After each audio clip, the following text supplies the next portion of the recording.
Exodus Computers. Hivi unajua kwamba video za animation katuni ndio trendi ya mjini?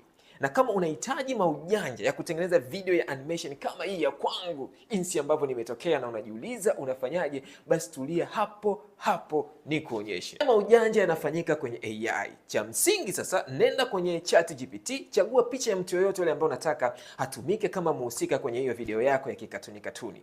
Then i-upload kwenye ChatGPT na umwambie aibadilishe hiyo picha kwenda kwenye mfumo wa animation, na maanisha katuni. Baada ya ChatGPT kufanya yake, unachotakiwa ukifanya ni kuisave hiyo picha. Baada ya hapo, mwana Exodus Computers tunahamia kwenye website ambayo inajulikana kama hendra.com. Kazi yake kubwa ni kututengenezea video. Inafanyaje kazi? Unachotakiwa ukifanya ni kuupload ile picha yako ambayo umebadilisha kwenda kwenye mfumo wa animation. Then baada ya hapo unatakiwa uadd audio. Sasa unaweza ukarekodi, au kama una sauti yako yote ambayo umeisave sehemu, unaweza ukaiupload hapa. Then sasa hii website inachokifanya, inakupa option ya kuongeza vitu tofauti ambavyo unataka vionekane kwenye hiyo video. Unaweza ukatengeneza mazingira ambayo unataka yaonekane kwenye hiyo video yako, lakini pia unaweza ukaadi hisia. Unataka huyo mtu akiwa anaongea aonekanaje, na vitu vingine vingi. Kwa utaandika hapo kulingana na vile ambavyo wewe unataka. Then baada ya hapo utagenerate. Utasubiri kidogo, baada ya muda poof, mambo yanaonekana kama ambavyo yanaonekana hivyo. Sasa kama umeyakubali haya maujanja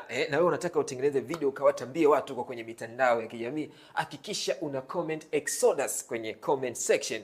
Kama unavyofahamu, sisi ni Exodus Computers. See you kwenye next video.